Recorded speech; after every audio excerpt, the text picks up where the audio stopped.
I think therapy has to be the seed, the thing that starts the big changes in your life. Hopefully therapy is educational, shows you what you need to change, teaches you coping strategies, teaches you how to be introspective, think about growth, think about your life.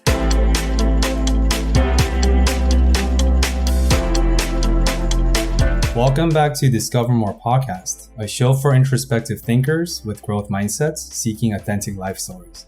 Justin and Eddie, welcome to the show, man. Thanks for having us. What an intro. Thank you. That was awesome.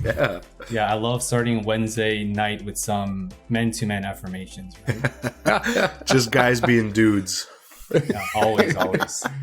So I wanted to start at a place I think you two would really appreciate, because both of you have really specialized interests clinically, interpersonally with children and adolescents, which I know is a direct reflection of the loving family environment you two grew up in. So what does a family or a healthy family dynamic mean to you both? All righty then. I'll go ahead and start.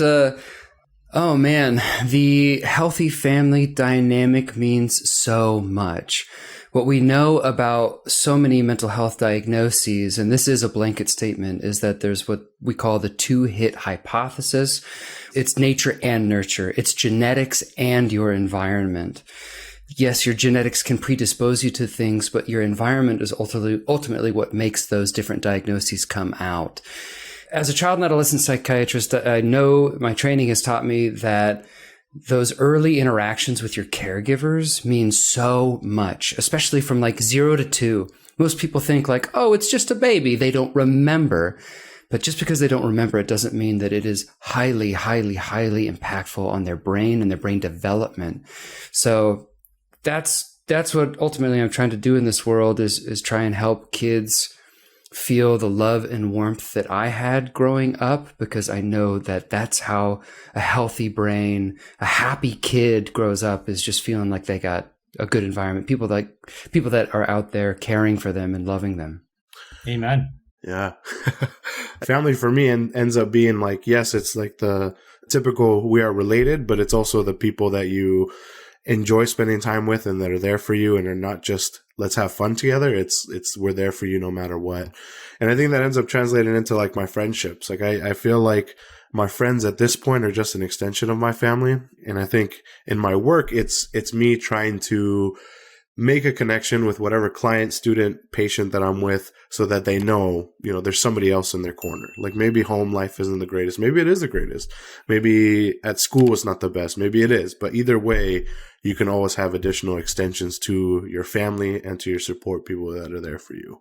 Yeah, there's my brain's going all towards different directions. But with what Eddie said, I feel like it reminds me of that when you seek healing in therapy, whatever that healing avenue looks like, it's not really for yourself. When one person gets healed, it's extension and ripples effect through multiple people. And that's why I think healing is important. And Justin, I want to tie this into both of your collective love for beer. Based on what you said, is that from 0 to 2, just because we don't remember does not mean it has no impact. And as we know, one of the potential implications of drinking is blacking out or not remembering. However, we cannot undermine the impact of that behavior and patterns in towards our brain environment. As mental health advocates for you, Justin and Eddie, how do you guys balance your love for beer and the potential harmful effect of alcohol on our health overall? Man, I will start with the word moderation. I had a friend a long time ago tell me he loves being a chef and he loves what food does to people and how it brings people together. And I feel like I have the same thought process when it comes to having a drink or two with people you love and people you care about. It's just that little thing. It's there. You're sharing it together. You're having a good time. It's not what makes the good time, but it's there with you. So it's just that like social aspect of it. And I'd say for me, I am a gigantic hypocrite because I am drinking as we're recording this right now. I've got a lovely scotch with me. But it is always a balance. Like Eddie said, moderation. I'm always like assessing and questioning whether or not, like, am I drinking too much right now? Should I be cutting back on this? because it's getting to the point where now I'm going to be a father pretty soon. And I'm like, should I just stop? Like, should I cut down? But the way I see it is like everything in life, you have to have those things that you enjoy. And there are things I enjoy about drinking. I think it does help me be a little bit more social. It does help me connect with some of the people that I love and the people I spend the most time with. Luckily for me, drinking hasn't ever gotten in the way of my life. I was really surprised going into medical school. I was like, okay, these guys are going to be super serious. Everyone's going to take it very seriously. No one's going to be partying. And those medical school kids partied harder than anyone, and everyone was drinking. And we know that statistically, doctors actually consume more substances, and they struggle with both narcotic use and alcohol use too, because it is at its very core a way to cope with all the stress. And sometimes I come home, just like Eddie said, from a shitty day, and I want something to help me decompress, calm down. Similarly to Eddie too, over COVID, I was drinking too much. And so my radar went off and I was like, okay, you got to tone it back a little bit. And luckily I was able to. And it helps, give me a little bit of empathy for the people who can't always cut back, who just keep feeling compelled to drink more and more and more. Yeah. So I want to tie that into the extensions of our family support or support system. So what would you guys tell people who maybe don't have the metacognitive ability to check themselves? What would you say to them that how can they externalize or reach out to an external support system to keep them accountable or anything in between? That's a really tricky thing, because in the world of drinking, in the world of substances and addiction, if you don't admit or have the insight into knowing that you have a problem, then that first step of asking for help is never going to happen. So the one thing I try and do with, especially my patients who are drinking too much, is use the Socratic method as much as possible and ask them, like, do you feel as though you're drinking too much? Do you feel as though your drinking is getting in the way of your relationships, your career, the things you want in life? And if it is, then maybe it's time to consider cutting back. Yeah, similar to Justin, I try to think of like the gaining of insight and awareness, and not just when it comes to drinking, but just kind of any client I'm working with. It's like either you think there's an issue or someone has told you there's an issue, and maybe you're just sitting in front of me because your mom told you to, or because your girlfriend thinks there's an issue. Either way, let's talk through this and figure out, is there any insight that needs to be gained? Is there any awareness that needs to be gained? And kind of go from there and then assess where to kind of go next with the client. Yeah, what I tell people is I'm not in the business of convincing, whether that's the psychedelic medicine we'll talk about down the road, because I think all of us have the capacity to think for themselves. And whether you're self-identified as a cognitive thinker or feeler, even though we're always both, but it is a spectrum. And that's a general blanket statement. I think all of us can seek evidence. So when people are like, oh, I don't think I have a problem, I was like, you maybe don't, you maybe do. But can you evaluate, look at the archives of your behaviors in your life? Can you seek out any evidence that shows otherwise? Alternative or counter evidence? And a lot of times just doing MI, right? Motivational interviewing or Socratic questioning, they're like, oh, maybe I do have to evaluate where I am. So I resonate with that very deeply. So tying in the addiction, it's a loaded question. And I'd love for both of you to take wherever it may. Not that all of my previous questions were unloaded. Could you explain why all of us are addicts in one form or the other, especially within the realm of technology and smartphone? And what are the implications of such new modern 2022 versions of addiction that a lot of people overlook or don't even consider twice about? Whew. My first thought as you asked the question, I watched a video a while back for my treatment of chemical dependency class. It's like chasing the forbidden dragon. Like once you try it once, you want to get to that point again where you reach that high, or you feel that the ecstasy or the elation that a certain thing gives you. So I think it's like it's similar, like almost across the board, whether it's marijuana, alcohol, my cell phone. The first time you try something, because it is so new to you, especially like with technology, and you look at like little kids, right? The first time they get to have the phone to keep them entertained, or they get to watch TV, then they want it again. I feel like it's that idea of chasing the forbidden dragon for some people. It's I want to feel like I did the very first time, I end up never feeling that way like I did the first time. But if I keep trying it, maybe I will get there, even though in the back of my mind, I might know I'm never going to get there. To build on that, this is actually largely what my TED Talk in November is about. Is that all addictive things pretty much do the same thing in your brain. They release dopamine in the areas of the ventral tegmental area and the nucleus accumbens that make up the reward pathway that we also call the addiction pathway. So there's lots of ways that your brain can release dopamine, or lots of different things that can do that. Yes, it can be substances like drugs and alcohol. Meth releases a ton of dopamine into those areas. Smoking does it, weed does it, alcohol does it, anything addictive. Like, this whole system was made for a purpose. Like, for example, in caveman times, if you found a new food source that helped you survive, your brain would release a ton of dopamine in those areas to make you feel good about your find and increase your drive to do it again. But in today's world, there are endless different things that are trying to get your brain to release dopamine without actually being good for you. And that's an addiction. It's a hollow dopamine release that doesn't actually help you survive. And unfortunately, with technology, with our phones, these app designers have found a way to essentially hack our reward and addiction pathway to get us to release a ton of dopamine and to build up a dependence and essentially build up an addiction to our cell phones. So I know that some neuroscience research shows that and I'll actually backtrack a little bit. I think a lot of people may demonize the word dopamine, right? But then obviously that's just biological response, and a lot of people call dopamine the molecule of more. You just want more of what you're feeling. And I know a lot of neuroscience research shows that the dopamine spike actually peaks before you partake the action you've been anticipating. It's like the anticipatory bliss. And of course, partaking in the activity, it also peaks that. Any thoughts there tying into what we just talked about? I've heard that in especially like the context of heroin and rituals. Like, a lot of people who are addicted to heroin, they love that ritual of getting it out, melting it in the spoon, or mixing it up and putting it in the syringe. And that part alone is enough to get you enough dopamine. So even the things that lead to a relapse or lead to you reusing feel good. Your brain is saying, keep doing it, keep going. You're about to get that huge hit. And so it's just another way to fall down that rabbit hole of addiction. Yeah. At the same time, I feel like a lot of people say information or knowledge is power, but obviously millennials, which is a millennium, which is the era of information. Everyone and their mothers have podcasts nowadays, and everyone and their mothers have something to share. So I recognize that information is power, but more so, I think appliance or application is power.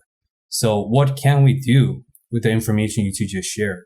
Is there any practical takeaways or actionable items we could do at this time? I think the important thing whenever someone's trying to try something new is to understand that it's probably not going to go well the first few times. One example that I'll share openly is before I saw my very first therapist, I had a really hard time with like overthinking and catastrophizing. And finally, when I started working with her, she spelled it out for me in just a way that like really clicked for me. And she taught me this thing of like checking the facts, and like that's how I can work through automatic negative thoughts. And for whatever reason, I couldn't do that myself. I needed somebody to tell me, which is totally fine. And I think, and it's probably why we're such a big advocate for therapists having their own therapy. But I remember in the beginning thinking like, how am I ever going to do that? Like, how am I going to practice this idea of checking the facts in the moment? Like, that sounds dumb. I didn't tell her that, but I was like, there's no way. Like, how my brain's going to be 1,000 miles a minute. Like, there's no way. And then I started to practice it a little bit. I would do it in the car. I'm driving home. I'd turn down the music. I'd give it a try. It wasn't very good the first time. It wasn't very good the second, third, fourth, fifth time. But finally something started to click where it's like, okay, I can do this. And I don't even need to turn down the music anymore. Or I don't even need to really think about it anymore. I can stop, and my brain can stop for even just 2 seconds. And I can start to use that new skill that I had. And now it feels better. So I guess really to answer it, it's to know, like, with the new information we're getting and new things that we want to try and practice new things for ourselves, is understanding that the first 15 times might suck, but the 16th time might be the one that really sets it in motion for you. Almost like the opposite of chasing the forbidden dragon. You get the shitty experiences out of the way first, knowing that there's a possibility that it's all going to come together eventually. Yes, and from an MD perspective, there's lots you can do to try and combat this. And I think particularly there's one medication we use all the time called naltrexone that actually modulates that reward and addiction pathway, so that if you do drink alcohol, then it doesn't release quite as much dopamine, so alcohol becomes less addictive. So we're learning how to do this. And this is just like the first of medications that could potentially help down the road. Not that medicines are the end-all be-all answer for addictions, but understanding just how the brain works, spreading that knowledge, I think is going to help, especially for young people, and understanding that your phones are basically just trying to trick you into using them all the time. And most kids, when I talk to them about it, they have no idea that cell phone addiction could be bad.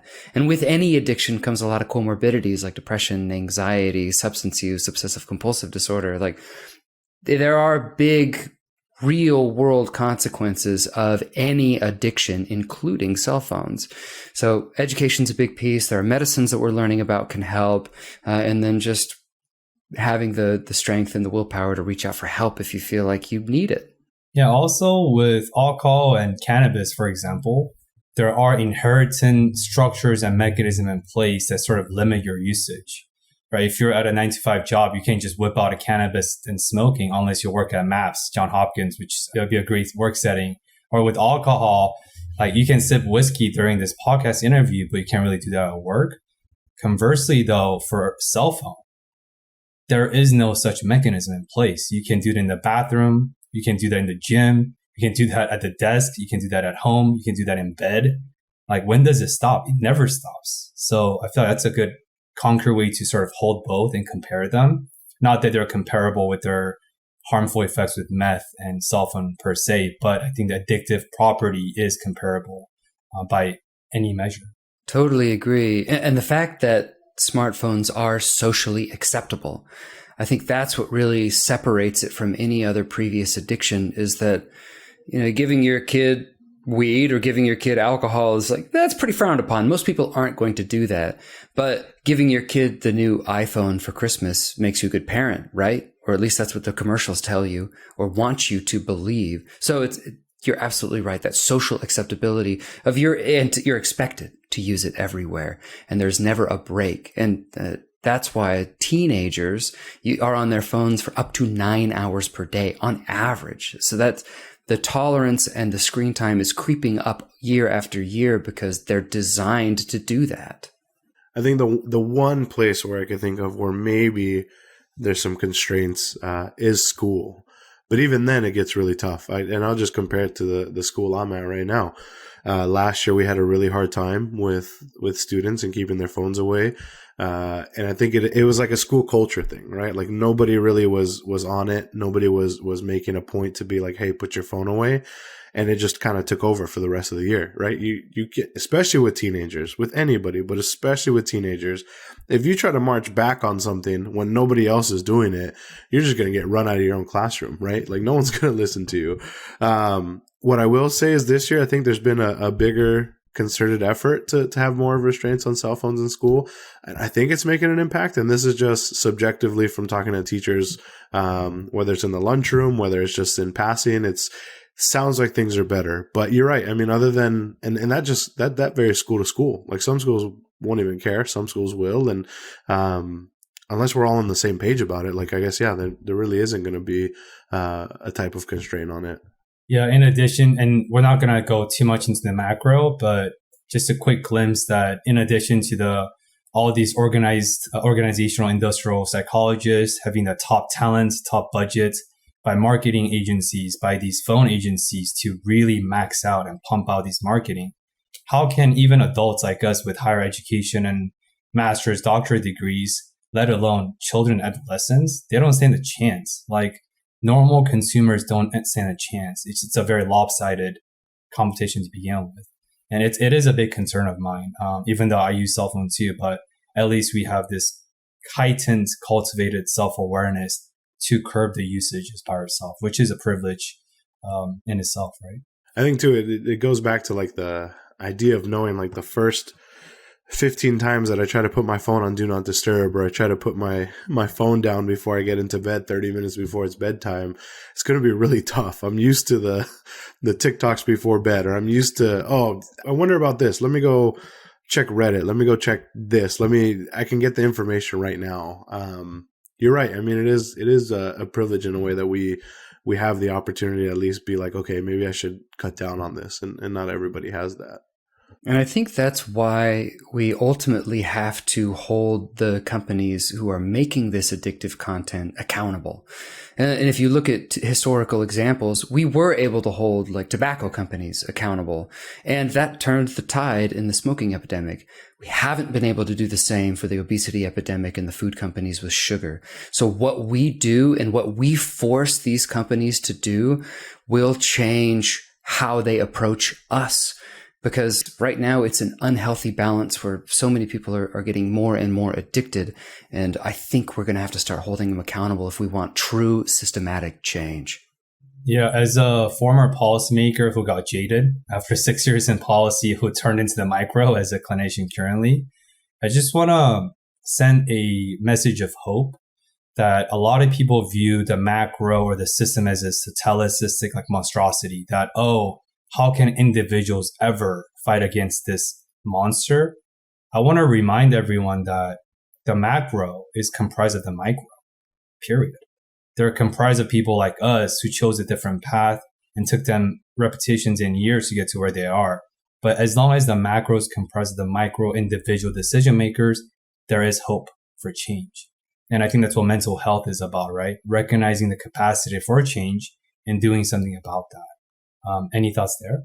Yeah, that you mentioned earlier, Benoit, but like like your circle of influence of like, if I choose to do this one thing and it impacts this one person, and then how that impacts that person can impact the next person they interact with. And it does start to spread out. It is like that, what is it, the visual of like the pebble in a lake, a still lake that's sitting there and seeing how much it spreads out. I 100% agree. And I think that's a good reminder, because I think you mentioned being jaded as a former policymaker. It feels like as a clinician, not like fully jaded, but like there's some days that are harder than others to feel like the hopeful, or to feel like the extra empathy that people need.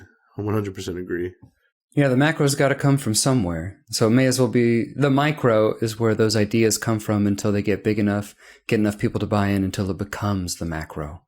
So, Eddie, I want to circle back to the forbidden dragon you talked about earlier, and I want to tie that into my another identity of being a veteran. A big adage in the military is called embrace the suck.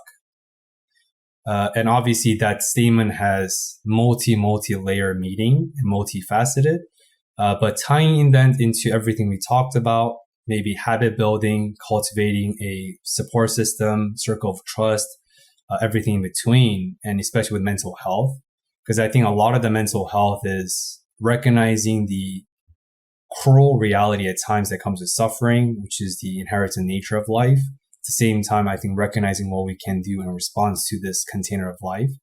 I would love for you to tackle the statements and share your thoughts about what does it mean for embrace the suck in terms of the realm of mental health. I think I'm going to hit my favorite answer that I tell students all the time when I'm at Pacific teaching.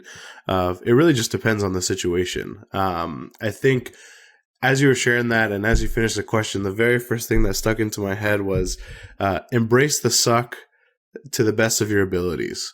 For some people, like you mentioned, like military veterans, like their ability to embrace the suck is probably a lot higher than like mine. And when I used to play football, I could probably embrace the suck a lot more than I can now, right? And it's just because that used to be my environment, and that used to be. And I'm not saying the military and playing Division III college football is the exact same. It's definitely not. There are big differences, but I think the idea is still the same. Of like, it depends on what your ability is in like embracing the suck to the best of your abilities. I think in terms of like mental health, it's asking clients basically to practice like that distress tolerance, or to practice that sitting with discomfort, to practice that urge surfing, to practice all of these things that really, really suck and are not fun and make us uncomfortable and make me want to get up out of class and go to the counseling office because I'm having a really hard time, is learning how do I start to build up my ability and get better at it, but get better to the best that my body and my mind can do it, and not trying to compare somebody's ability to embrace the suck to somebody else's ability, because everybody's ability to embrace the suck is going to be different. And my biggest thing is to the best of your abilities. And then from there, if that's something you want to continue to improve on, cool. How do we keep pushing it? How do we keep making the finish line a little farther? And when I hear embrace the suck, I think about the concept of avoidance. And in psychiatry and mental health in general, we're talking about avoidance. And most of the most important things in life, the things that actually have meaning and are good for you, suck a little bit. So as someone who works with kids, like, kids will avoid school because it sucks. But they want a career. They want to graduate high school. So it's like, okay, well, you have to embrace the suck. You can't keep avoiding school. You got to embrace it so that you can get what you want. You got to make sure that the means justify the end. I see this all the time in trauma therapy too. I just got off of a residential rotation where so many of those kids have just been through so much, and it's just awful. And you talk to them about addressing their trauma and doing trauma therapy, and they're like, I'm not doing it. I don't want to do it. It hurts. It's hard. It sucks. And I'm like, I know it hurts. It's hard. It sucks. But if you want to get better, if you want to get to a point where your trauma is no longer impacting your everyday life, you got to open that box up and you got to go through it with someone. Otherwise, it's just going to keep eating at you every day. Oh man, interviewing two people is not easy because both of you bring so much good insights and my brain is like splitting in half. Here we go. Let me try to dissect one by one. I want to start with what you said, Justin, in terms of where they are in life versus where they want to be. One of my favorite techniques as a therapist is gap analysis. You're highlighting the gap between where they are currently with their behaviors, with their patterns, and highlighting and hold that capacity with where they want to be. Like a case in point is, I just said beautifully, that I hate school. I don't want to be diligent. I don't want to stick to my routine. I don't want to finish my homework. And I want to be a lawyer. Like, hold on a minute. That's incongruence right there. You want to skip homework, but lawyers, all they do is litigations and read case analysis. That doesn't make sense. Help me understand. What do you mean by that? Just doing that, they're like, oh, I see. Oh, I see how that could be incongruence. So that's something I just want to highlight. And Eddie, I love the theme of self-compassion that you said. Beautifully put, because I think we have to first recognize that we're not gods. We have our limitations. And due to the byproduct of circumstances, all of us have different thresholds for genetic markers, willpower, risk tolerance, distress tolerance, everything in between. So I really want to highlight the messaging of self-compassion, that we must extend that to ourselves first. On that same token, I also want to talk about, you said comparison tendencies. I call it like woke Olympics or comparison Olympics. Like, oh, no, your trauma isn't big enough. Mine's bigger. Oh, your hardship wasn't big enough. My hardship's harsher. I think it's a huge detriment of the 21st century, 2022. Any thoughts on the comparison Olympics or tendencies and why comparison is truly the thief of happiness? I know a lot of people who do that in a negative way. For example, they'll say like, oh, they'll compare themselves to other people and say, oh, well, someone else has it way harder than me. So why am I complaining? Why am I struggling? I don't need to go get help. I don't need to talk to a therapist. I'll be fine.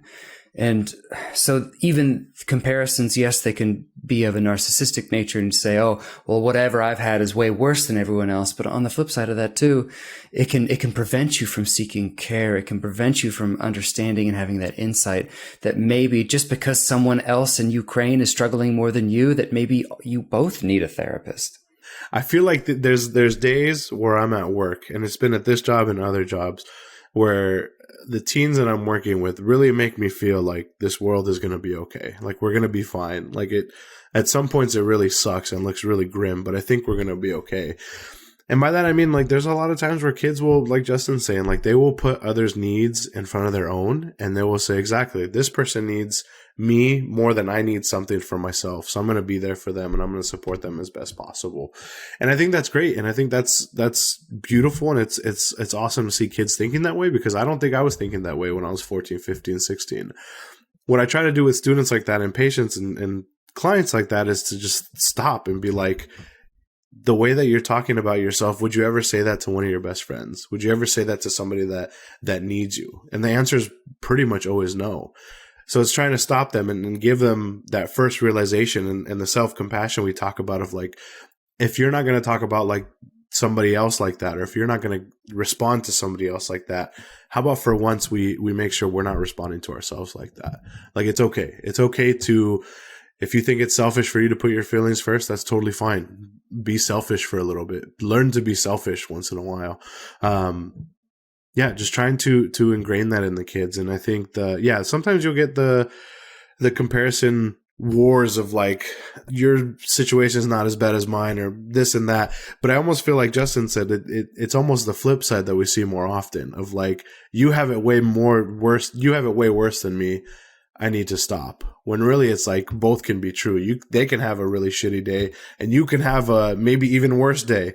Both of you deserve compassion and care and respect and nurturing for your well-being.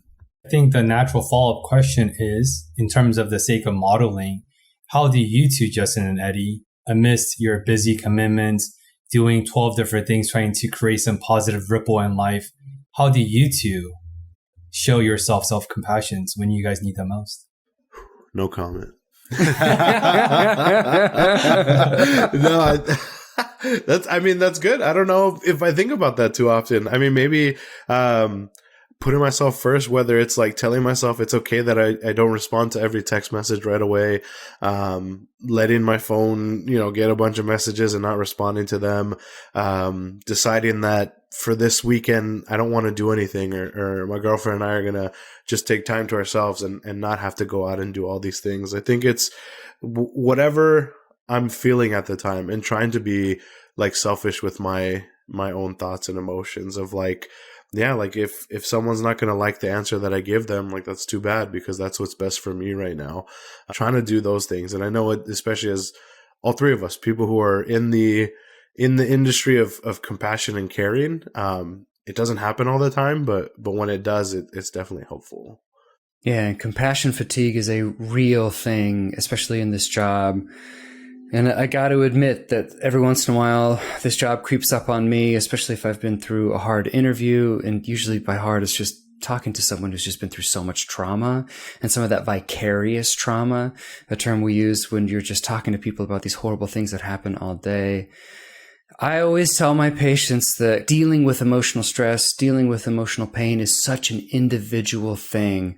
Whatever works for you, whatever you like. And I meet some patients that I say, well, like, what are your strategies? What do you like to do to decompress some of these heavy emotions? And if they say, I don't know, then I say that that's usually a sign that we got to find something. So you got to listen to yourself and figure out ways that are important to you that can help you get through those hard times. Personally, man, I cry my eyes out. Like, and it's great because I have a wife that's very supportive. And when that happens, because it kind of happens out of nowhere, we'll just be like talking at dinner and all of a sudden I'll start talking about a case and like my emotions keep ramping up a little bit more. And then all of a sudden I'm just bawling. And I don't try to do the man thing and say, I'm okay, I'm not crying. I just let it go. I let it all out because it feels so good. And then I find that my mood like the next day is so much better because I was able to just let it all go in that moment. Justin, while you're letting go, are you also sipping on your scotch? Like, does your tears blend in with the liquor? How does that work? Yes, I am basically just one giant ball of scotch at this point. No, I do think that intoxicants and substances can be a way to bring out that side of you if that's what it takes, as long as it's not the only way you can do it, and as long as it's not getting in the way of you living the life that you want to live. Yeah, of course, jokes aside, I really appreciate you, a man like you, showing the vulnerability and the decision to share that crying, because I'm an archetypical thinker, but when I do release like crying over like a movie or something, it feels great. Like that release is amazing. So I want to take us off pivot and go into the podcast realm real quick, if I may. So I think all of us, we have established that we're all mental health advocates. You know, two of us are psychotherapists. You're a psychiatrist with this holistic focus on physiological health and mental health. So what does mental health mean to the masterminds behind the Millennial Mental Health channel? Damn. Justin, I'll let you go first because I think I'll just start rambling. Sure. Well, my cheesy answer, this is what I actually used in my residency interviews just because I liked it and it resonates with me, is that so much of medicine, so much of becoming a doctor is about preventing people from dying, but psychiatry seemed like the kind of profession that helps people live. Mental health is all about learning about yourself and growth and just learning about life and learning about how your brain responds to life. And it's about trying to find some happiness, or at least trying to find something in this life that you enjoy, that you want to live for, and pursuing it. And Eddie and I are so into this because we're seeing that we are in a mental health crisis. And this has been slowly smoldering over the past decade or so, perhaps even the past 15 years. And the pandemic really escalated everything. It was such a catalyst for worsening mental health. So we're seeing people become more and more unhappy. And man, I just want people to be happy, live their best lives, live for something that they enjoy.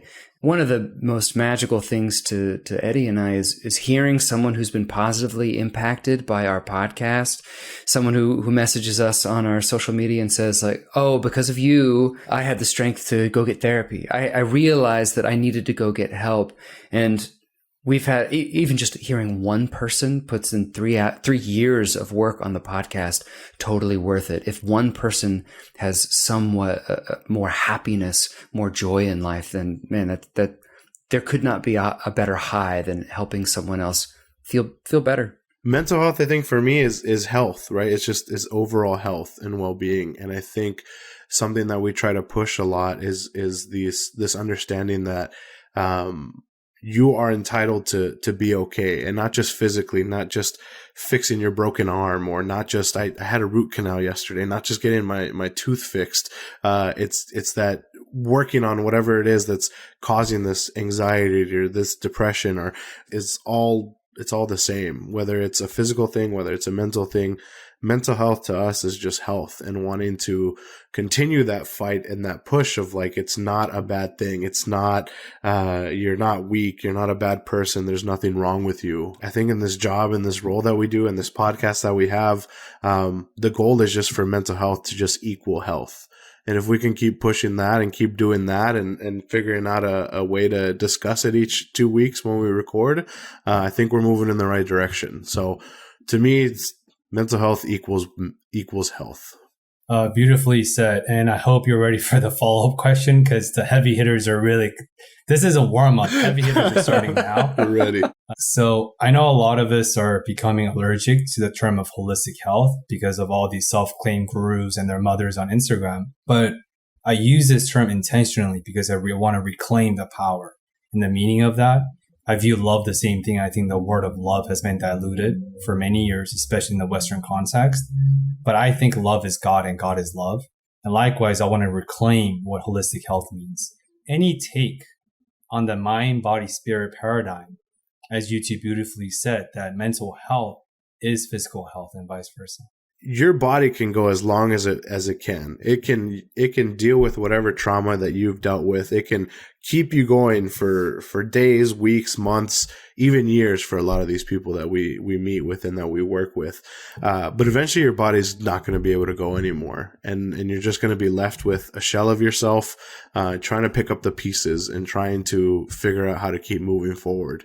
So if we can have an approach of like, I need to get this help for my mental health, and I need to get it because I know it'll have a positive impact on my physical health, just like taking care of my physical health has an overall positive impact on the rest of me. That's what I think is really important. And I think you're right. I mean, this idea of holistic health, I'll see on like TikTok or Instagram or Twitter, someone will be the holistic this or the holistic that. And I worry a little bit because I'm like, what does that mean? Like, what are you going to say? Like, is this a, not to bash life coaches, I know there's good ones out there, but is this a life coach that has no training and is just kind of saying the buzzwords and getting the popularity on TikTok because they hit the right hashtags? And is it one of those, or is it somebody that's really taking into account all the pieces that can help make a whole human being that is healthy and that is doing well and thriving both mentally and physically? I agree. We need to get that back. And I think a holistic approach is understanding that you need both. You need both physical and mental well-being. And one can go a while without the other, but it's not going to be able to go forever. Totally. I would say, yes, the whole mind, spirituality, body connection is so important. And as a physician, I have been trained over and over and over and over again to say that treatments have to be evidence-based. And it's been said to me so many times that I understand the importance of it. But on the other side, not everything can be studied, especially something along the spirituality line of things. It's not always the easiest to study. But in today's world, I just feel like there's so many different people throwing out so much information at you that it's hard to weed through what's real, what's not real, to evaluate all the information out there. Like, for example, even as a physician, after 13 years of education, I'm not perfect at reading papers. So if someone comes out with some miracle treatment, I could easily be tricked by some papers. So it's really difficult. And as much as possible, you have to gravitate towards treatments that are tried and true, that have a strong evidence base, that have meta-analyses or have reviews and a broad scope of evidence to say, like, yes, this is not snake oil. This is something that helps people objectively, which is something I try and use as a model for myself and for my patients too. There has to be some evidence behind it. In terms of the realm of EBP, evidence-based practice, which obviously all of us adhere to, obviously the licensures at stake, you have to. At the same time, I think all of us can acknowledge the influential players that exist within academia, like big pharma or these big institutions and entities. They exert so much subtle behind the scenes influence that most public doesn't know about. And they could influence and dictate the directions with the scope of evidence we talk about. Any thoughts on that? And maybe just from psychoeducation for the general public in the realm of evidence-based, because it is important. At the same time, there are immense nuances within the evidence-based practice. I would say you're absolutely right. The big pharmaceutical companies dictate a lot of policy, a lot of treatment, a lot of care in this country. And the whole industry revolves around patents.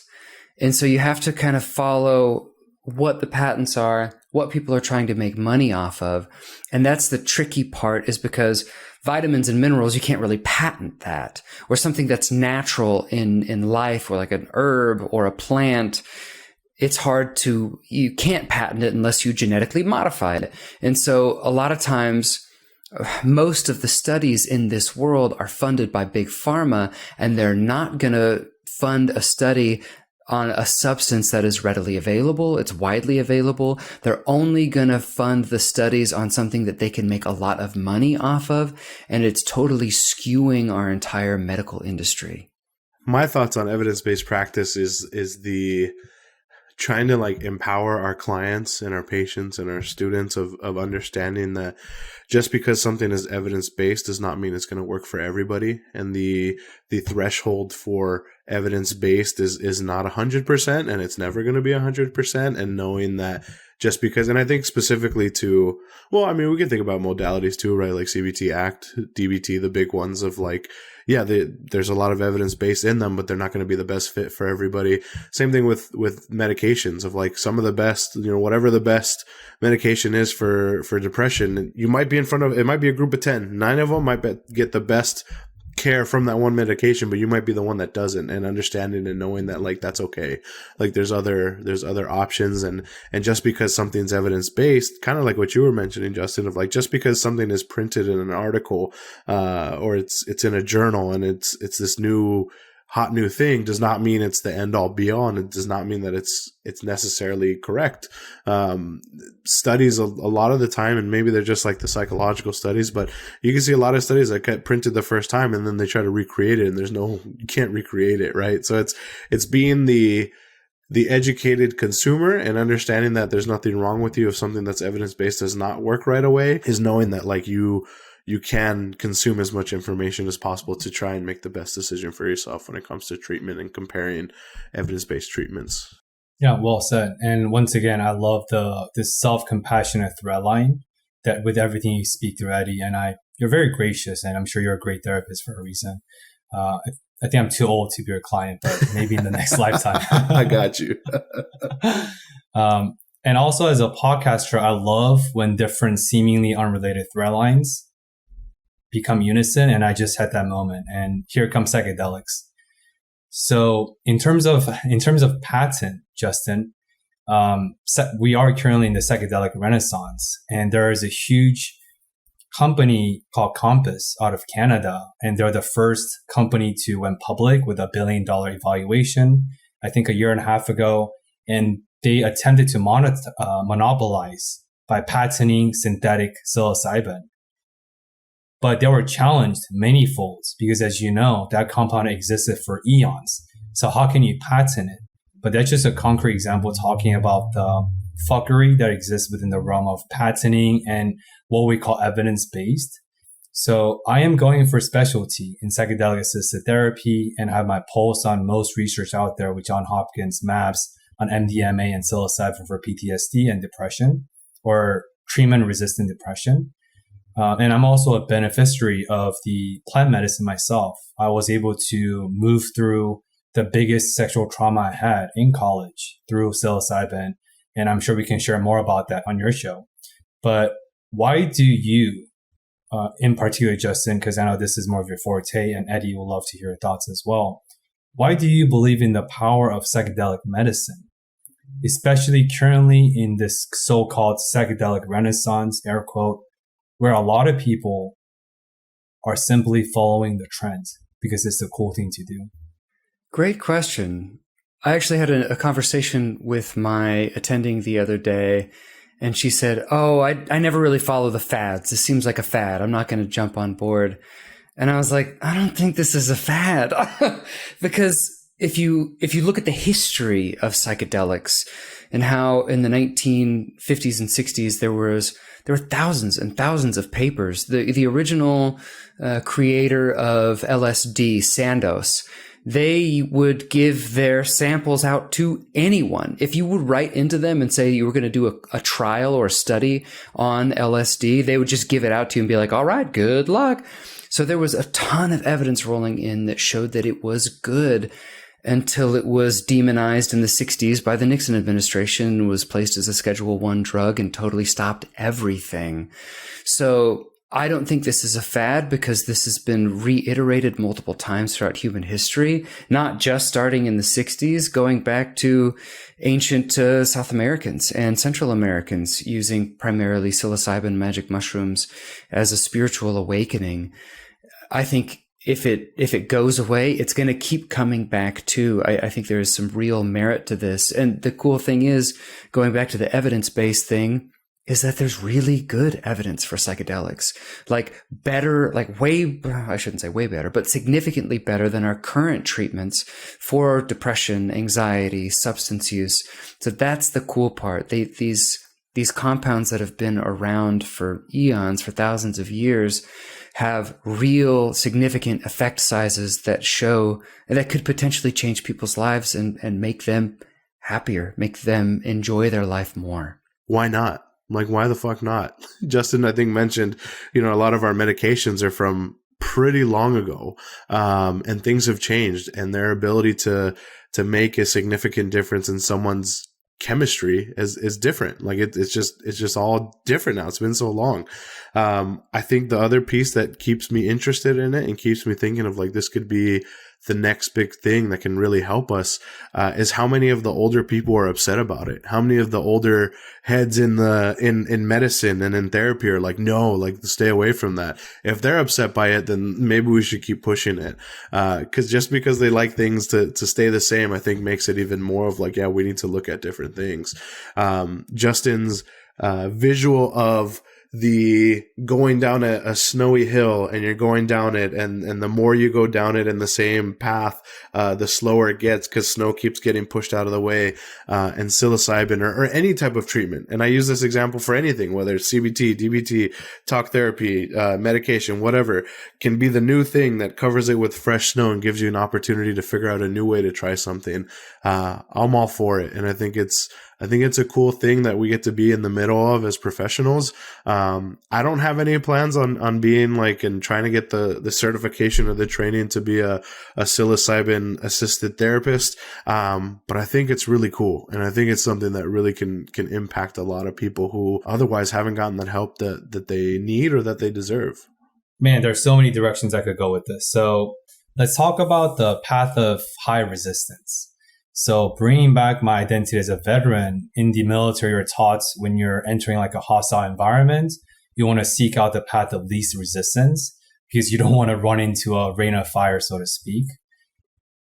I think the opposite is true in life. I think we should, even though I hate the word should, I think we should seek out the path of highest resistance because I think in those pain lies the most growth.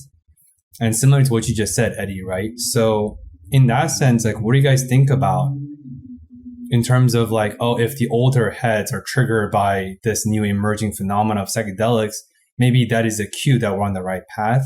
Similarly, when we get triggered the most, of course, safely, respectfully, often our biggest trigger points lies our biggest healing. And I think that applies to almost all aspects of mental health. Any thoughts there? And then we'll talk a little bit more about psychedelics.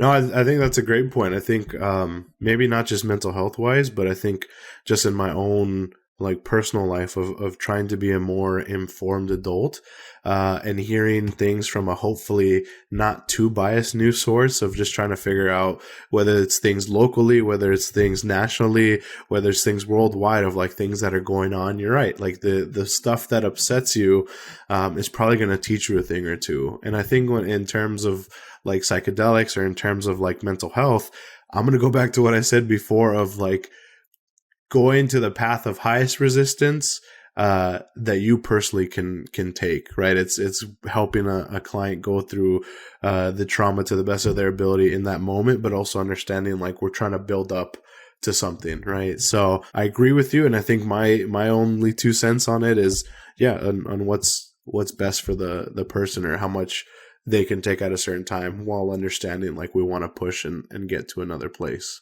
And I'd say overall, I very much agree with you. And similar to the avoidance topic, yes, sometimes the hardest things in life are the most important and they suck a little bit.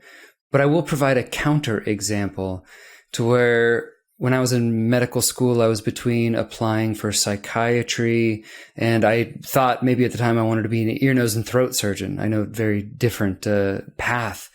And becoming an ear, nose, and throat surgeon would have been the path of most resistance in a lot of different ways. It would have been hard. I would have sacrificed a lot of myself. I would have sacrificed a lot of my family. I even had some residents in ENT tell me like, oh, or do you have a girlfriend? I'm like, well, yeah, I do. And they'd say, oh, well, then expect to break up with her by the end of residency. I'm like, oh, that's pretty crappy. That's not what I want. So I would say psychiatry was actually the path of less resistance compared to becoming a surgeon, but it was absolutely the right move for me. Yeah, my partner, Becky, she hates when I bring her up on the show, so here we go. like as we chatted offline right before we press record, she's also a second-year resident at Kaiser in LA, doing her internal medicine residency. And she went through some serious emotional and spiritual turmoil trying to decide between plastic surgery or IM. And myself and my parents and a lot of us really had to beg her and urge her to reconsider, because I understand that within the medical world, there's also hierarchy of prestige. And I know plastic surgeons are usually at the pinnacle of the hierarchy, with their pay, with their prestige, the rigors of their work, etc. And I think she really recognized that, is that the path she want to embark on? Is that the amount of sacrifice under this lens of purpose, right? Since medicine is purposeful for most people. And I think the best thing that happened in our relationship, as we're getting ready to getting engaged very soon, she won't find out because she won't be listening to this episode for a while. But yeah, I'll be proposing on our 3-year anniversary, which is coming in less than a month. Cool. Congrats. Hell yeah. Yeah. Thank you. And I don't think that would have been possible if she chose that path. I don't even know if we would be together in LA, or let alone just be together if there was a path she chose. So I love the nuances, Justin, for sharing. Yeah. So on that token, I want to ride the train of psychedelics a little bit longer, and we'll do a soft pivot since there's a lot of wealth of conversations we can hit on within our time limits. Is the best analogy I've heard in terms of what psychedelic experience is like for people who've never tried cannabis or any substances like that. And cannabis or weed is a very pale comparison or reference point for psychedelic experiences. Psychedelic experience, when you're on trip, air quote colloquially, it's like strapping a GPS navigation system on top of a rocket ship. You know it's flying and launching up somewhere, but you have no idea where it's going or the accelerated path of where that is going. And I sort of relate that to psychedelics. But I share that to talk about the next topic, intention setting. I think I come from an eclectic background, but mindfulness is a big practice I have with my orientation. And intention setting is a big component of psychedelic experience. What that means is you set your intention before your trip to derive the maximum healing, whatever that means for the individuals. Any thoughts tying the topic of intention setting or intentionality and the scope of mental health and self-care, or everything in between? Totally. And I'll even jump on the topic of psychedelics a little bit more. That intention setting is so important because the mindset you go into that state of mind with is so important. And I think one of the biggest misconceptions about psychedelics is that, oh yeah, you just like down a bag of mushrooms and go into the woods and like party and go to a concert. No, that's not it at all. It's very intentional. And usually you have a therapist that you talk with beforehand to try and figure out what you want to work on. What are your biggest goals in life? What are your themes? What music is important to you? Like, what do you want to hear when you're on your trip? Because those kinds of things will guide you in the direction that you ultimately want to go. And similarly with mental health at all, if you have a patient that comes in and they're not ready to be seen, they don't know where they want to go, then you're not really going to go anywhere at all. So much of our world is we just kind of sit back and let the world happen. We just sit back and let it happen to us. And that intentionality, I think, is so important for having some control in your life, because as humans, we want control, man. And a lot of times kids and adults get in trouble when they start feeling like they're losing control and the things that they do to lash out because of it. So being aware of that intentionality, being able to gain that control in the direction of your life can be so important. I'm trying to think, when you were talking, Justin, the first thing that popped into my head was like the stages of change. And working a lot with eating disorder patients for that time that I was in the hospital, of seeing a lot of the kids were in that pre-contemplative or contemplative stage and trying to and we actually had a group called Intentions, which was like trying to plan for the week and then trying to plan for the day of like, what are things we're going to accomplish? What do we need to accomplish? What can we do to get to where we want to be? And I think it was a good practice. And one of the things that I remember that really stuck out to me in eating disorder treatment was, if we wait for someone to be ready, we're going to be waiting forever. How I relate that to setting intentions is of trying to set intentions that someone is capable of doing, while also understanding that, like, yes, we're going to push it and try to get into that discomfort, and also like playing on a person's strengths and the client and the patient's strengths of like, okay, this is where you're at right now. This is what you've said you've been able to do with other things. What if we try it out when it comes to eating your snack later today? Or what if we try it out when it comes to not exercising in your room when you're by yourself and have the opportunity to over-exercise?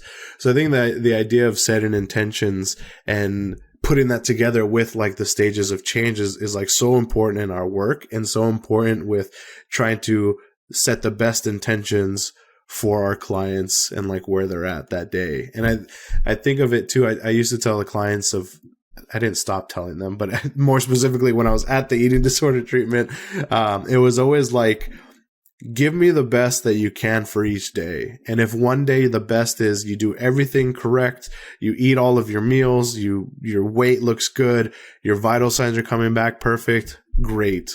If the best is like you hated getting out of bed, you're eating 50%, and you want to tell me to F off, that's okay too, because it's the best that you're going to give me that day, and I'm the same way. So I think I feel like I keep giving the cop out of going back to like you said, Benoit, like the compassion piece, but setting intentions to me is setting the best intentions for someone, and helping them set the best intentions for themselves, of where they're at currently.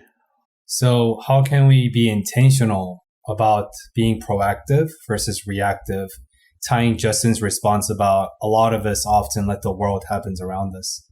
Setting our intentions of being proactive instead of reactive.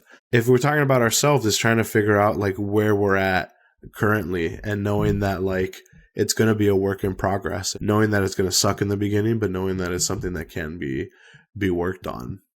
And I would say you have to be intentional about it. Like, what I mean by that is give it time.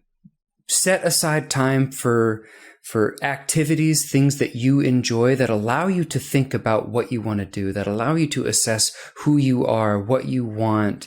So many people go through life, and I know we use the example all the time of people spend or brush their teeth twice a day for their entire life, but how many people actually set aside 5 minutes a day for their mental health? So if you can do that, if you can set that aside, a little bit of time to do something that is important to you, to process some of that stuff, it helps you be more intentional as to what you want to do with your life. So my brain is firing, so I have another follow-up question.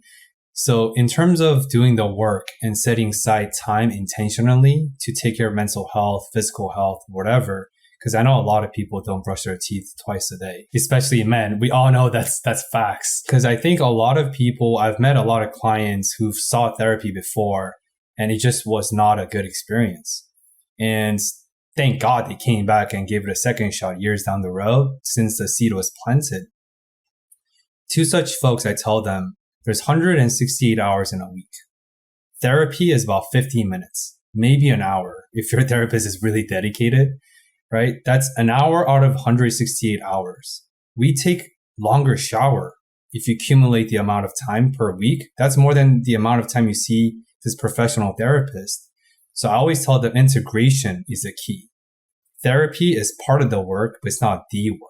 Any thoughts there, tying to this with what we just talked about? I like that example a lot, and I'm gonna remember that. If I can take a shower long enough during the week that it equals out to like a therapy session, like I can, there's that your idea of integration of like, how do I fit this into my life? And then I think it leads to like the ideas of like priorities, and like what are things that we can like shift around, and what are things that don't necessarily need as much time. I know for me, I'll speak candidly, like TikTok does not need as much time as it gets during the day for me.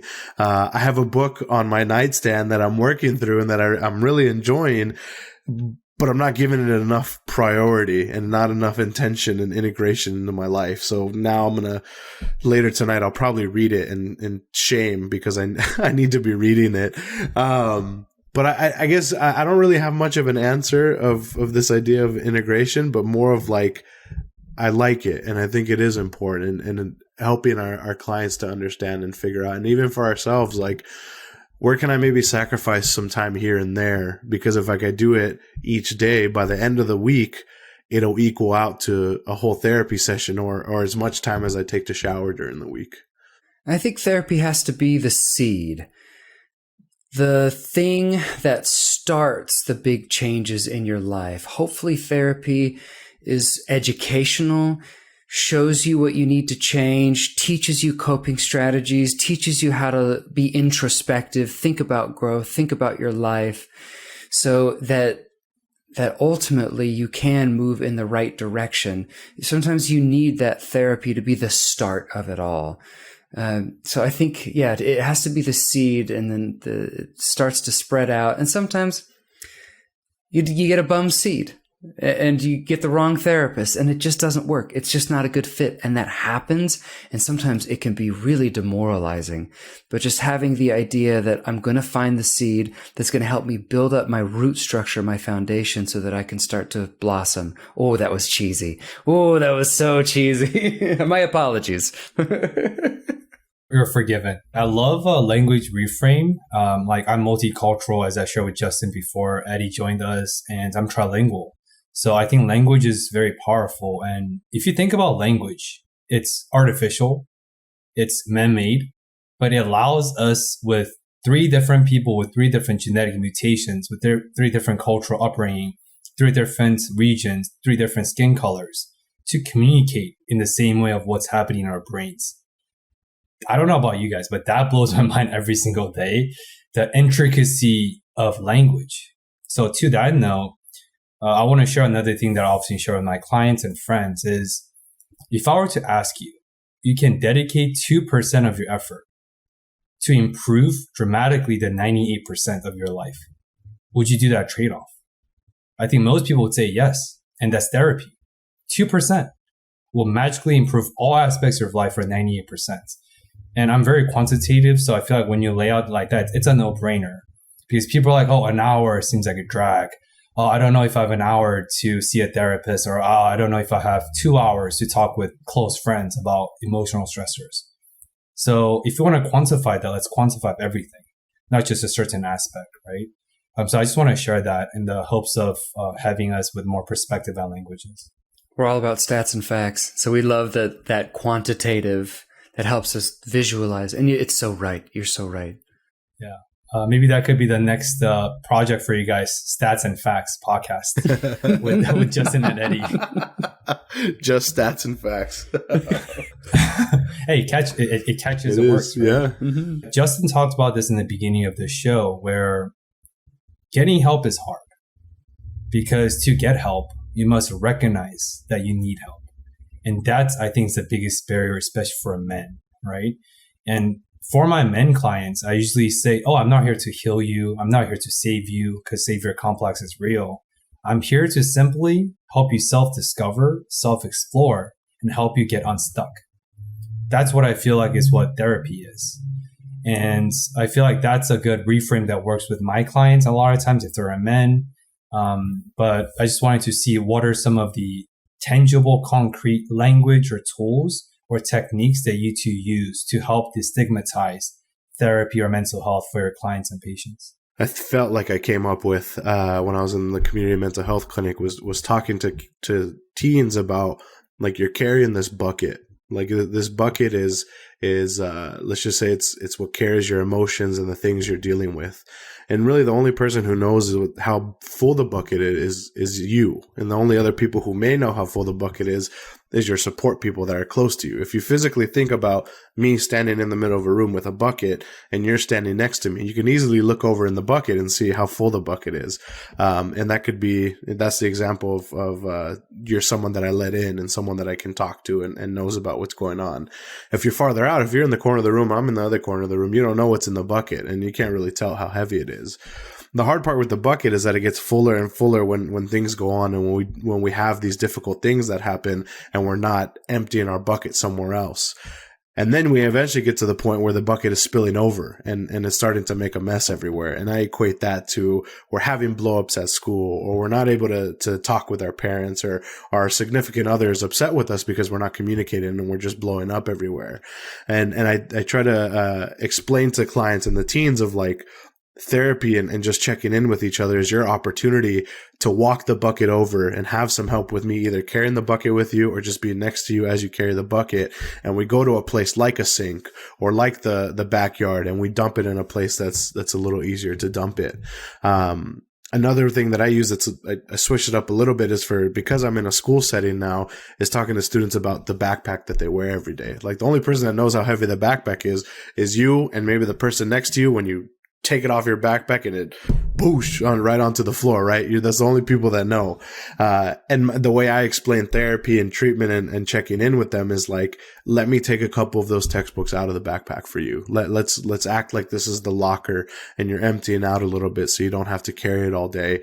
Because if you get through a full day or a full week of this heavy ass backpack, you're going to be in a lot of pain. But if we can make it a little lighter for you, it's a lot easier to get through the week. Share the load. To build off of that question, I've had so many male patients tell me, I'm not going to therapy. There's nothing that they're going to tell me that's going to change my life. And I think that tells us a lot about the mindset of people and the perception of what men have for therapy. My personal strategy is I always start with goals. Like, what do you want? Like, why are you here? What do you want to get out of life? And then I try to use that Socratic method of try to help people understand how their own thought processes, how their own mental health, how their poor self-esteem is getting in the way of those goals, to make them understand that I am not there to just preach at them. I am there to try and help them figure it out so they can attain their goals. Because if you tell people what to do, they're going to be like, man, screw this guy. He doesn't know what he's talking about. But if you can get them to understand that you are just trying to help them attain what they already want, and this is what I know. My entire training has gone into this. Like, I know that these medicines help. I am just trying to get you to where you want to go. Let's figure it out together. I'm not here to preach at you. I'm not here to tell you all these crazy ideas. I'm here to help you get to where you want to be. Yeah, the number one indicator for successful therapeutic outcome is therapeutic alliance, period. The modalities, those are like 16%, I think. But a majority is just a rapport and align with the clients. Beautifully said. And I think a lot of us forget that you don't have to have all these fancy honorifics and degrees. Just align yourself with what the person wants that's sitting across from you. But to do that, we need conversations. 1000%. So not to cut you off, Benoit, but when I'm telling my students, like as I'm teaching, they're like and I think what helps separate me a little bit from like maybe the other instructors that they have is that like most of my time is doing clinical work, and it's not on campus doing research or like in my office, like advising students. Like it's working. And a lot of the professors maybe have had that experience before, or maybe some of them maybe never have, and they were mostly research based, whatever it is. But I feel like that's not talked about enough. Like I feel like a lot of people get into this idea of like, I need to have my modality. I need to have this textbook. I need to have this manual that's going to tell me how to do this the best.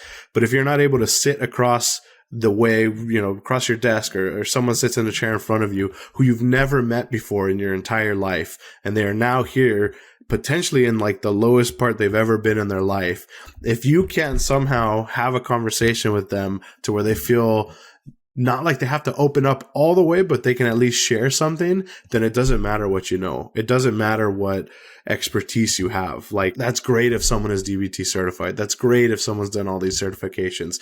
I personally, the people that flaunt those, I chuckle to myself, because to me, they might not be the best clinician. They might not be as good as they think they are. And maybe I just think too highly of myself. But it is so important that like it does come down to that. If you can't meet someone that you've never met before and get them to feel comfortable enough to share and open up to you, it doesn't matter what you have. It doesn't matter what you've learned. It doesn't matter what you feel like you're an expert in. I think all of us as podcasters and healthcare professionals in mental health and psychiatry, I think we recognize the power and the healing property of conversations. more so than a lot of people. And honestly, podcasting and being a clinician concurrently, I think is the best decision I've made because it's bi-directional. The better I get as a clinician, the better I am as a podcaster. The better I am as a podcaster, the better I am as a clinician, even though there are, of course, nuances. But I see them very as complementary. I actually wanted to tie the conversation on why we need conversation more than ever with politics. Because we haven't talked about, heavy, important topics enough, might as well go a little bit deeper, right? I think as a former policymaker who went to one of the best schools in the country regarding policy at Penn in Philadelphia, I really recognize that there's a lot of these intellectual folks come into the profession of policy or clinical or med school, whatever, for the right intention. They mean well, but I think they overlook the most simplistic thing of just conversation, just talking to someone as this humanistic human beings who we have the same genetic makeups, we're born the same way, and we're die the same way, period. And a lot of people with this high caliber policymakers with great educations, great intellectual paralysis, they got them all, like what you said, Eddie, except the common humanity piece, which I think is the most important bridge. So tying the importance to agree to disagree and the importance of having a conversation like a fellow human being, tying that to both of your passion with social justice and politics. How do you two balance the fine line of staying informed with what's going on? Because information is important if it's unbiased or least biased, and also safeguarding your mental health from the total chaos that's happening every single day. Lot in that question, lot to unpack. I think you're so absolutely right about the conversation side of it. I feel like our media sources are trying to get us to not have conversations. They're training us to get highly emotional when talking about politics. And when things get emotional, then you can't have an intelligent conversation. So a big part of what we try and do, a big part of having this growth mindset, being open to other ideas, is being able to have conversations without getting too emotional, taking that piece out of it so that we can teach the best that we can on the podcast, appeal to the broadest audience, bring us together instead of just fracturing us even more. Because sometimes, unfortunately, emotion can really rip us apart, especially if we give into those negative emotions. So I'll admit I'm pretty much a bleeding heart liberal at this point, but I want to surround myself with people who don't have the same political ideas because I know that's good for me.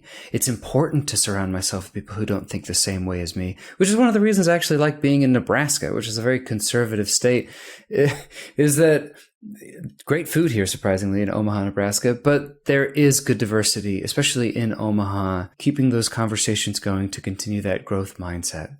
I think I sometimes will have to catch myself, have a conversation with one of my friends, and he'll have maybe a different idea on like the governor's race, for example, here in Oregon. And like for me, I'm all about one candidate, and the other one, I'm like, I can't stand her at all, and I get upset anytime I see her commercial with paid actors that are anyway. And I think I have to remind myself sometimes when he says something or when other people say something that maybe is different from what I'm thinking, it's good to hear it because it then kind of helps me come back to earth and understand like, okay, maybe I am catastrophizing a little bit. Maybe one candidate versus the other, maybe it's not as huge of a thing as possible. I mean, for this one, I've kind of made up my mind with the Oregon governor's race, but for other things too. And I think my hope is that NPR is as unbiased as possible, but I can understand if they're leaning in one direction. But I think what's been helpful as someone who listens to a lot of NPR like podcasts is just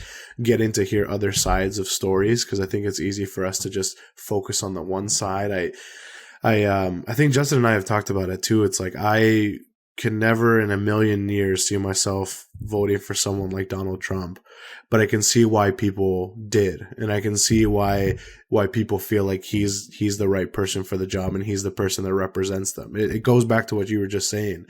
he was able to have those conversations, and maybe not directly with people, but through his speeches and through his ads and through his debates and all of that.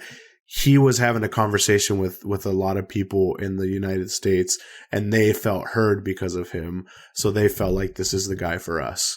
And I think it's important that we have that mindset and that understanding of like, we have to understand, or we have to at least listen to parts of the other side so that we at least can be firm believers in what we feel like we believe in. Yeah, even with Trump being a shining example to this topic, I think obviously I'm not a fan of Trump either. At the same time, we have to acknowledge that he is a part of the media machine. He's a gear in the clog. And unless you've sat across from him, talk to Trump, observe his body language, his nonverbal cues. As we know, communication, like 65% of communication is nonverbal. Unless you've done that, if you've known him for a prolonged amount of time, the version of him that's presented on media is not the version that he is authentically. He could be, he may not. None of us know. I've never talked to him in person, right? So I just want to reintroduce the nuances because perception isn't reality. Our perceptions are often distorted, but people think it is reality. It's not simply that. So I appreciate you two entertaining the political topic, and I tread this water very lightly, but I thought it's a relevant topic to tie into everything we talked about, especially the nuances of it. So this is where we hit our signature Discover More questions. The first fold is, after this wider-ranging, humorous, heavy, insightful conversations, what is a domain in both of your lives that you want to discover more about after the fact? The second fold is, for my listeners and your listeners, what is a domain in their lives you want to encourage or even challenge them to discover more and think more about after the show? I guess, I don't know if it's really a domain, but I think for myself, and it's probably going to be tying to what I say for other people, is how can I continue to learn and do things that are what's best for me, and maybe not what's like the most comfortable, but like, how do I continue to like be the best me, whether it's mentally, physically, emotionally, all of it. And I think that probably comes in a ton of different ways. It's consuming more information, but not too much, but just the right amount that I can consume it each time and really take what I'm getting. That's going to be my final answer. I feel good about that. I would say for me, what I want to work on, a specific domain, would be parenting. I want to know how to raise the most emotionally healthy young person that I can. And I would say what I want everyone and listeners to work on, parenting. Because it is so important for mental health. And I know so many people who grew up in unhealthy environments that really set them up for negative automatic thoughts, cognitive distortions, poor self-esteem, because that's what was imparted to them by their parents. And so I want people to become aware of generational trauma and perhaps even bad parenting that happened in their past, become aware of it, have good insight so that they can fix it and not let those things continue to linger on for generations to come. Yeah, beautifully said. This is where I roll out the red carpet for you both, Justin and Eddie. Where can people connect with you to further check out the awesome content that you two have shared? I know your show is a little bit shorter than mine, so it might attract more audiences. But if people have any questions, curiosities, they want to just bring these conversations offline with you two, where can people find you and whatever projects you two have going on the horizon? Thanks, Benoit, for the opportunity. And I'll just say it real quick. I mean, thanks for having us on. I'm excited I know Justin's excited to have you on in our show coming up here soon. So thank you for the opportunity. As far as where people can find us, we're on every podcast streaming site, whether it's Apple Podcasts, Spotify, the more obscure ones like Overcast, Castbox, things like that. We're part of like the Spreaker network with iHeartRadio. So you can also find us on Spreaker. They're a great podcast platform.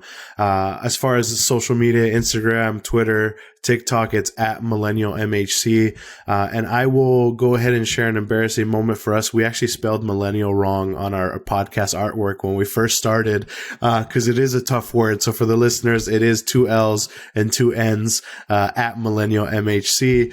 And you can also email us. We have millennialmhchannel@gmail.com. We love hearing from listeners. We love getting a good number of our podcast episodes have actually been suggestions from listeners, and we think that's really cool. And we enjoy when people reach out to us, and we just enjoy to know people are listening. So thank you for letting us share that. Yeah, seriously, thank you for taking this time. I know that all of us are fairly busy folks with a lot of impact we're trying to impart on this world. So I appreciate both of your insights, depth of knowledge. Eddie, I'm going to steal the bucket is full analogy from Please do. Pronto. And yeah, Justin, I appreciate your insightfully succinct responses. And very excited to check out your TED Talk when it comes out. And I'm sure it would have been dropped by the time the episode is out. And of course, I'll link all those information, the link below. And one last comment I want to say with the 2 L's, Eddie, is, man, this is really cheesy, but 2 L's equals a positive.